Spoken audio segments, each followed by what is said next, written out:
And do you know who put that sign up there? I do not, sir. Were you in charge in any way with maintaining the inventory of oxygen tanks or returning them or anything of that nature? No, sir. That was mostly house security that would deal with that. Would you see Conrad Murray in possession of these oxygen tanks, either bringing them down or bringing them up from time to time? From time to time, yes, sir.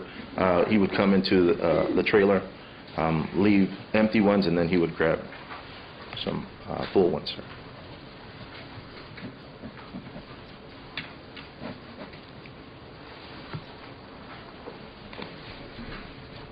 Mr. Alvarez, I want to take you forward then to the evening of June 24th, 2009, the night before Michael Jackson's death. Were you working at Carrollwood on that day? Yes, sir, that is correct. Okay. And were you part of the advance team that took Mr. Jackson to the Staples Center that evening? I was. Do you recall what time you went to the Staples Center that night? It was after 5 p.m., sir. And were you working the advance detail as you described to us earlier? Yes, I was. Okay. So describe for me what you did sometime after 5 p.m. as far as your responsibilities as part of the advance team. Well, I would drive, at that time we were at the Staples venue, and I would drive over to Staples and go underneath the Staples Center, park my vehicle, and then I would walk over to Mr. Jackson's green room. I'm sorry, his green room? Yes, sir. That's a term they use for his, his dressing quarters or whatnot. Okay. Then I would make sure that everything that he is accustomed to was in place. He liked his room at a certain temperature, so I would make sure that stuff like that were taken care of. What temperature did he like his room at? He liked a warm. And once you made sure everything was in order in his green room, what would you do as far as venue security or anything of that nature? Well, we would do a walkthrough, make sure that there was no paparazzi or media that was not supposed to be in the venue, check in with Staples Security, check their surveillance, make sure everything was in order, and just ensure that the arrival would go as smooth as possible. Okay.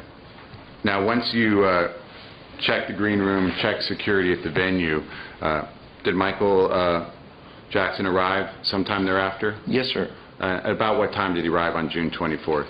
It would be hard for me to recall, but I believe it was sometime like 6:30 to 7, somewhere around that time.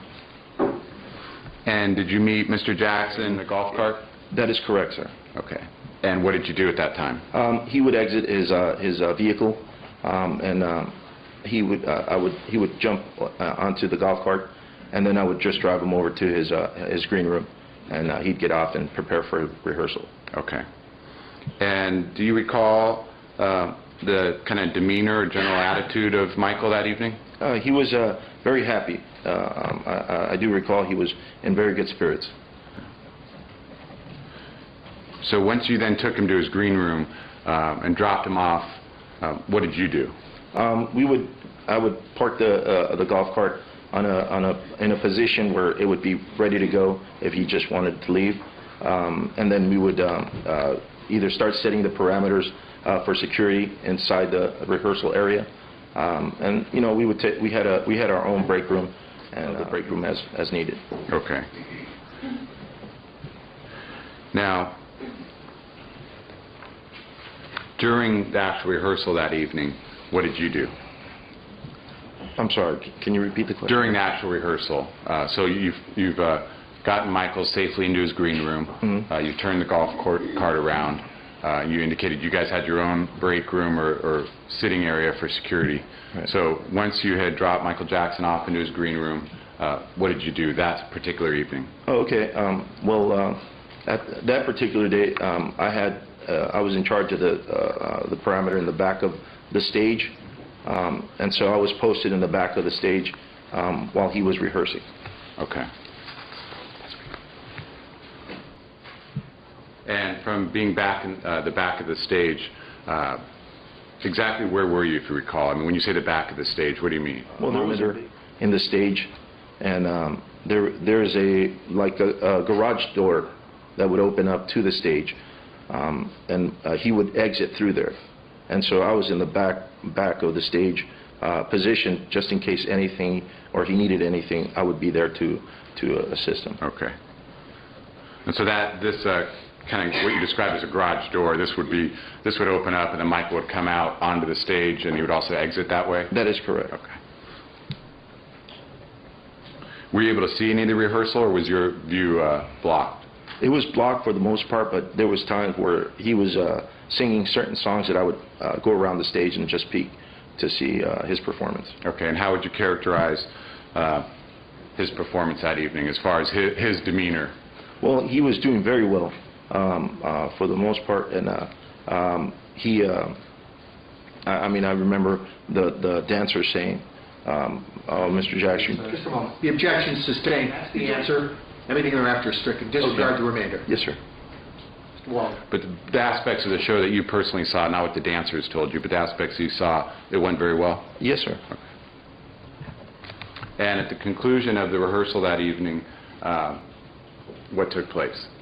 Well, after rehearsal, we did our same routine. Once he was ready, once we loaded him up into the vehicle, I would then jump into the advanced vehicle and drive out and secure the proper route for the principal vehicle. Okay, that's what you did that night? That is correct. Okay. Now, were you the one that actually then took Michael in the golf cart then to the subterranean area where he could get into the vehicles? Yes, sir, that's correct. Okay, was his demeanor the same as you described earlier, as happy and yes, in good spirits? Yes, sir. Now, once you got Mr. Jackson safely to the vehicle, did the advance team proceed and leave the location prior to Michael's departure? Yes, sir. Okay.